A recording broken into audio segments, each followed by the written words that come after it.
गजा के अंदर जल्द जंग बंदी हो जाएगी, ये दावा है प्रेसिडेंट ट्रंप का। और जो मगरबी मीडिया है वो इस मुआहदे के खदोखाल के हवाले से भी बहुत अहम मालूमात सामने लेकर आया है। प्रेसिडेंट ट्रंप ने बड़ा कॉन्फिडेंटली क्लेम किया है कि अगले हफ्ते गजा के अंदर जंग बंदी हो जाएगी। जरा मुलाहिजा कीजिए। There could be a Gaza deal next week. They said they gave me a positive response. That's good. I think it's been very positive, a good response. We have to do something about Gaza. We're sending a lot of money and a lot of aid. इस मुआहदे के cease fire के खदोखाल क्या होंगे? जो इतलात सामने आ रही है उसके मुताबिक शुरू में 60 रोज के लिए मुकम्मल जंगबंदी होगी और अमरीकी सदर ट्रंप इस बात की जमानत देंगे कि इसराइल इस मुद्दत के दौरान हमला नहीं करेगा। इसराइल की जानिब से फराहम करदा 58 अफराद की फहरिस्त में से 10 जिंदा यरगमाली और 18 हलाक शुदा अफराद मुख्तलिफ अय्याम में वापस किए जाएंगे। जंग बंदी पर रजामंदी के फौरी बाद गजा में इमदादी सामान दाखिल होगा, जिसकी तकसीम अक़वाम मुत्तहिदा और हिलाल अहमर के ताउन से होगी। मुआहदे के नाफिज होने पर तमाम इसराइली फौजी हमले रोक दिए जाएंगे और फौजी इनखला का अमल शुरू होगा।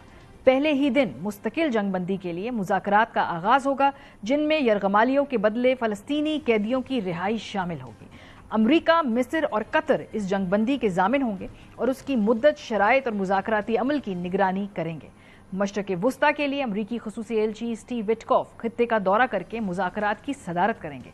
मुआहदे का बाज़ाब्ता ऐलान अमरीकी सदर डोनाल्ड ट्रंप खुद करेंगे, जिन्होंने इस अमल को कामयाब बनाने के लिए अपनी ज़ाती संजीदगी का मुजाहरा किया है। और कल नेतन्याहू रॉयटर्स की खबर के मुताबिक अमरीका इस हवाले से जा भी रहे हैं। प्रोग्राम के इस हिस्से में हमारे साथ जौहर सलीम साहब मौजूद हैं, डॉक्टर जमील अहमद खान साहब मौजूद हैं।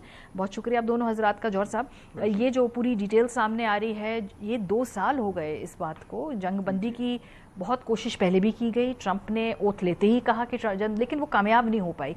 ये जो कोशिशें हैं ये कितनी संजीदा नजर आ रही हैं? जी बहुत संजीदा है। देखिए 22 महीने हो गए और आपने सही कहा। लेकिन इससे पहले देखिए एक बार सीज फायर हुआ था, वो भी कुछ अर्सा जारी रहा था, फिर उसकी 3 स्टेजेस होनी थी, लेकिन वो जो है दूसरी स्टेज में ही रखना पड़ गया और फिर वो बाद में उसके बाद वो जो बाकी स्टेजेस हैं वो कभी पूरी नहीं हुई और उस पर अभी तक जो है मुज़ाकरात हो रहे हैं। अच्छा, अब ये बहुत से कमेंट्स जो हैं हमेशा जब मीडिया इसी हवाले से, ज़ाहिर आपको पता है इतने ज़्यादा वो होते रहे हैं सारे जो तफसीली इंटरव्यूज़ और ज़ाहिर है इस पर तबादला ख्यालात, तो मैं हमेशा ये कहता था कि इवेंचुअली ये होगा सिर्फ अमेरिकन ही करवा सकते हैं और ये हमास और उनके जो मुज़ाकरात हैं उसी में होगा। अच्छा, अभी भी आपने जो कहा बिल्कुल सही है, लेकिन इसमें कुछ चीज़ें बाकी हैं। 6 इश्यूज हैं उसमें। अब जो है ना, एक जो आपने जिसका जिक्र किया वो यूएस प्रपोजल है, फिर एक कतरी प्रपोजल भी है जो आपस में करीब करीब हैं।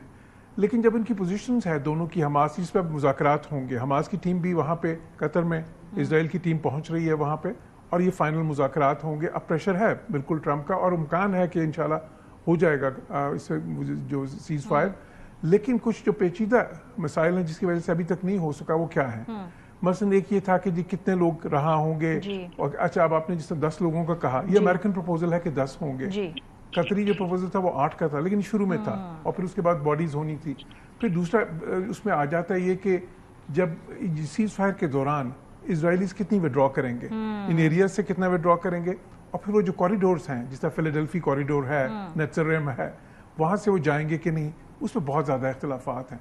फिर उसके बाद यह है कि नेगोशिएशन जो उसके बाद की होनी है वो किस वक्त होगी। एक प्रपोजल में है कि उन 60 दिनों में होगी, कतरी प्रपोजल में है कि उन 60 दिनों के बाद शुरू होगी। फिर ये कि अब जो है ना कि पोस्ट ये जो कॉन्फ्लिक्ट सिनेरियो वो क्या होगा, उसमें बहुत अहम है। इजरायली चाहते हैं कि वो बिल्कुल डिज़ार्म करें, जो है हमास ज़ाहिर है कि उस पर बिल्कुल नहीं मानती।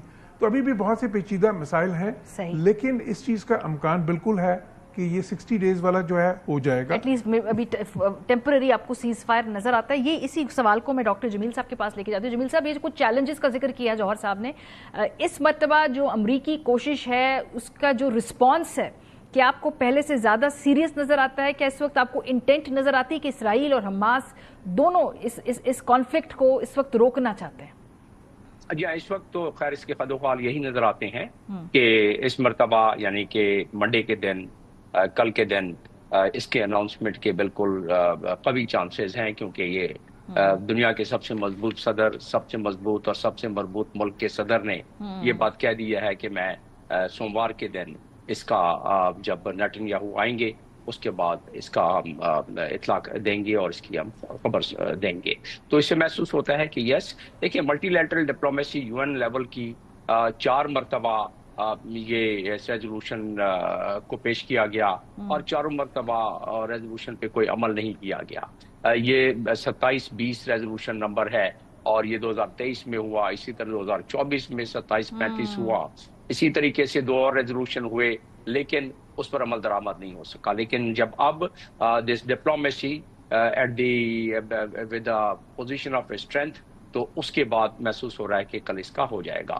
لیکن سوال یہ پیدا ہوتا ہے کہ کیا جو اہداف اسرائیل نے حاصل کرنے تھے وہ حاصل کر لیے؟ آئی وڈ سے کہ جی وہ پارشلی حاصل کر لیے. پارشلی اسرائیل کا ایک لانگ ٹرم پلان ہے, وہ آہستہ آہستہ اس پر عملی جامہ پہنا سکتا ہے. اس وقت ڈونلڈ ٹرمپ کی بھی منشا یہی, اور ڈونلڈ ٹرمپ اور وہ اسرائیل کے معاملے میں جس انداز میں بیان دیتے رہے ہیں, اسرائیل کے پرائم منسٹر کے ڈونلڈ ٹرمپ کے اچھے تعلقات ہیں اور ڈونلڈ ٹرمپ ایک ڈومینیٹنگ پرسنالٹی بھی ہے. تو دونوں کو اگر ملا کے دیکھا جائے تو محسوس یہی ہوتا ہے. اور پھر یہ تیسری مرتبہ ہوگا انڈیا پاکستان کی جنگ میں ان کے رول جو بالکل پذیرائی کے مستحق ہیں, اور انڈیا تو خیر نہیں مانتا, وہ دوسری بات ہے, اور جس کی وجہ سے اناد بھی ہے امریکہ کو کہ انڈیا 15 دفعہ ہمارا پریزیڈنٹ کہہ چکا ہے پھر بھی انڈیا میں نہ مانوں کے معاملے پہ چل رہا ہے, وہ اپنا نقصان خیر. لیکن ہم اس وقت بات ہو رہی ہے حماس کی, تو دوسرا ایران کے معاملے میں ڈونلڈ ٹرمپ نے جو بھی ہونا تھا ہوا, اور اس کے بعد پھر ظاہر ہے انہوں نے سیز فائر کرایا. اور تیسرا یہ بہت بڑی آؤٹ اسٹینڈنگ معاملہ تھا, اس میں ہم شروع سے یہی گفتگو کرتے آئے ہیں, ہر مرتبہ بہت سارے چینلز پر یہی بحث مباحثہ ہوتا رہا ہے, اور تقریباً اس کا لب لباب مختلف افراد کی مجسوں کی آرا یہی تھی کہ یہ جب بھی جنگ ختم ہوگی یا جب بھی یہ ظلم ختم ہوگا غزہ پر, یہ امریکی معاونت کے ساتھ ہی ہوگا.